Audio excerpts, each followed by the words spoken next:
Bueno, recién les dábamos cuenta de alerta naranja en el norte del país. Aquí en el sur no estarían previstas lluvias, pero está húmedo, algo inestable. ¿Qué va a pasar con el feriado de carnaval hoy y mañana, pero también quienes pueden disfrutar de toda la semana? Bueno, con información sobre todo esto está Vero Chevalier con el móvil. Le damos paso. Adelante, Vero. Gracias, Lore. Y como lo decías, no solamente eso, sino cómo va a empezar a dar sus primeros pasos el mes de marzo, ya que últimamente nos tiene desconcentrados el estado del tiempo y bastante desconcertados también, porque nunca sabemos qué es lo que va a pasar. ¿Y qué pasa? Que siempre parece que lloviera los fines de semana. Mario Videgain, meteorólogo, muchísimas gracias por estos minutos y en un momento tan especial en el que hay muchos que han decidido tomarse vacaciones. ¿Qué nos dispara para este feriado? Bueno, por lo menos en la parte sur del país, diríamos, vamos a ver una mejora rápida del estado del tiempo. Incluso cae la temperatura, diríamos mínima, por lo menos en la próxima madrugada, unos 15 grados acá en la zona metropolitana de Montevideo, o sea, clima más bien otoñal para las próximas 24 horas. Luego tenemos un ascenso de temperatura para lo que resta de semana. Estamos hablando máximas que van a estar de orden de los 25 o 26 grados en Montevideo y zona metropolitana. Y lamentablemente, digo, sí, hacia el próximo fin de semana, sábado y domingo, tenemos una nueva mejora del estado del tiempo. Fundamentalmente con lluvias el día domingo, estamos hablando domingo 6 de marzo. La buena noticia dentro de todo este estado de cambiante del tiempo es que ha llovido en lo que serían las zonas donde la sequía ha sido mucho más intensa en estos últimos meses, que ha sido lo que sería parte del norte del país, este de Artigas. En la madrugada esta pasada llevamos acumulado más de 70 milímetros en Artigas y eso es una muy buena noticia, por lo menos para esa región del país, ¿no? ¿Podemos decir que el calor ya no va a volver, que ya salimos del verano? Bueno, por lo menos en esta semana sí, no vamos a tener temperaturas veraniegas, por así decirlo. Estamos hablando nuevamente, ¿no? Máximas de 25 grados en Montevideo y bueno, alrededor de unos 30 en el norte del país. O sea que son temperaturas más bien, diríamos, un otoño, por así decirlo, y no de verano intenso como hemos tenido. ¿Qué perspectivas para el mes de marzo, comienzo de clases, año lectivo? Sí, bueno, en marzo, digamos, hay que también recordar, desde el punto de vista climático, que seguimos todavía bajo la influencia de la fase fría o de la Niña. Lamentablemente esto, bueno, ya nos ha mostrado lo que ha pasado en estos últimos meses, ¿no? Con un déficit muy importante de lluvias, por lo menos en el norte del país. Lamentablemente todavía vamos a continuar con esta influencia por lo menos durante el mes de marzo.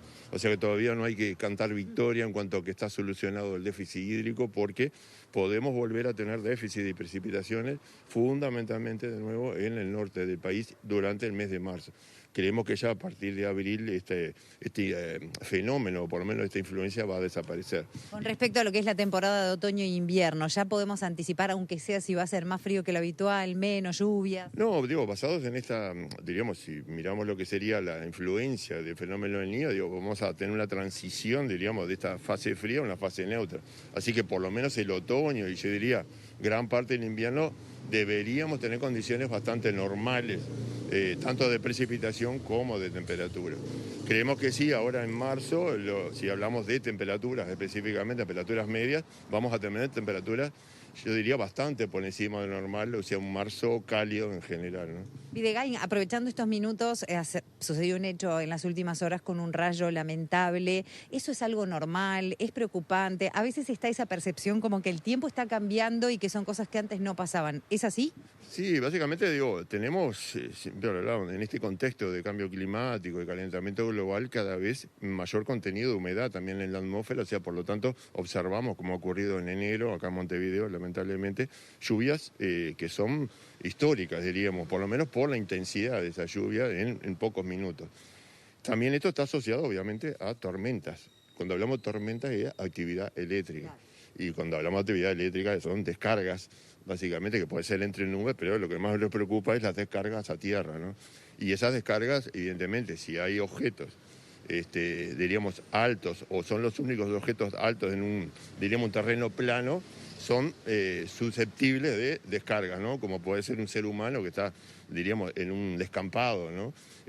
Lamentablemente, digo, seres humanos tendemos yo puedo decir, a minimizar el riesgo en cuanto a las descargas eléctricas, pero cuando tenemos diríamos, una nube de tormentas en la cercanía, no precisa que esté estrictamente sobre nuestra cabeza, en las cercanías es susceptible de que haya descargas eléctricas, ¿no? Lamentablemente, como ocurrió en estas últimas horas. Pero es algo habitual, es algo que no sale de lo común. Claro, diríamos, es habitual cuando estamos en esa situación, ¿no? Exactamente, digo, lamentablemente, digo, la tendencia general, repito, desde el punto de vista climático, es que aumente también diríamos, la intensidad de estas tormentas. Cuando hablamos de intensidad, no hablamos solo de intensidad de lluvia, sino también intensidad de actividad eléctrica, ¿no? ¿Cabe esperarse aquí en el corto plazo alguna tormenta fuerte de estas, de características que, bueno, quizá no históricas como algunas que hemos tenido, pero sí bastante fuertes? No, lamentablemente decimos, cuando tenemos estas combinaciones, diríamos, de altas temperaturas como hemos tenido, altos contenidos de humedad, normalmente terminamos siempre en algún evento, cuando ese cambio de estado del tiempo, un evento donde tenemos precipitaciones muy intensas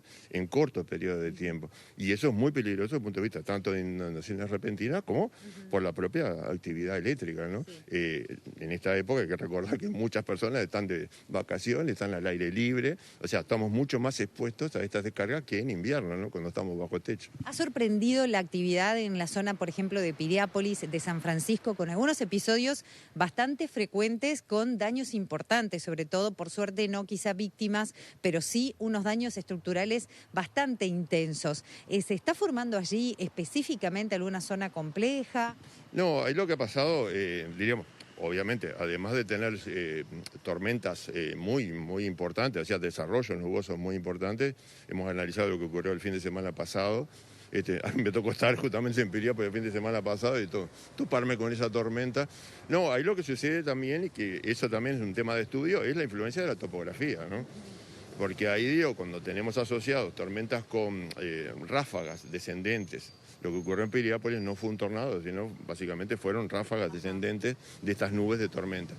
Pero pensar que esas ráfagas pueden ser de carácter, diríamos, de ráfagas de hasta 100 kilómetros por hora, ¿no? O sea, y además, si eso se le asocia, diríamos, la influencia de la topografía, puede haber regiones en la costa donde, como ocurrió ahí en los Arrayanes, donde podemos tener ráfagas incluso de niveles superiores que puedan volar pequeñas estructuras, cartelería básicamente y automóviles, ¿no? Mario Videgain, muchísimas gracias por esta información. A las órdenes. Veremos qué nos depara entonces el tiempo, pero ya tenemos el anticipo. Muchísimas gracias por estos minutos. Volvemos con ustedes a Estudios.